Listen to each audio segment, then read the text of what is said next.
Hello and welcome to Trade of the Week for the week starting Monday, the 17th of October. Let's look back at last week's Trade of the Week, which was long Dow Jones Industrial Average. Of course, this is in the face of a wider bearish trend. So certainly a counter trend move that was a little bit riskier, a little bit of a higher risk to reward on this one.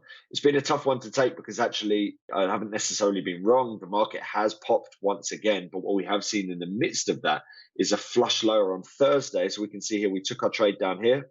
We saw a nice rally over the course of the week, so this would have been really quite profitable. But within that move on Thursday, we literally just came down, tapped the stop loss and moved away. And this is the nature of trading. You can learn your lesson and say, well, I like to put a wider stop loss, or you just say these things do happen.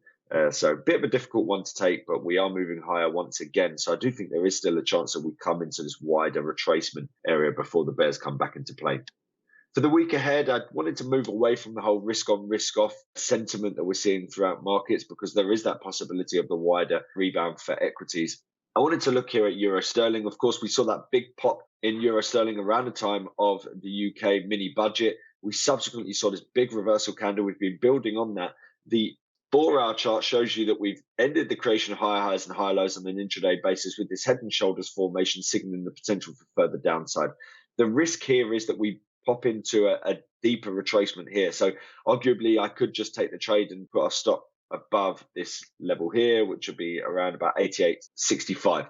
But instead I'm going to do it a different way just to try and get a closer stop loss. So I'm going to take my trade on the break of 86.09. So I'll take my trade at 86.09, put my stop loss at this level just above this more recent swing high, which is 87.26. And then I'm going to put my stop loss replicating that move towards the downside for a 1-for-1 trade. And that would be at 84.90.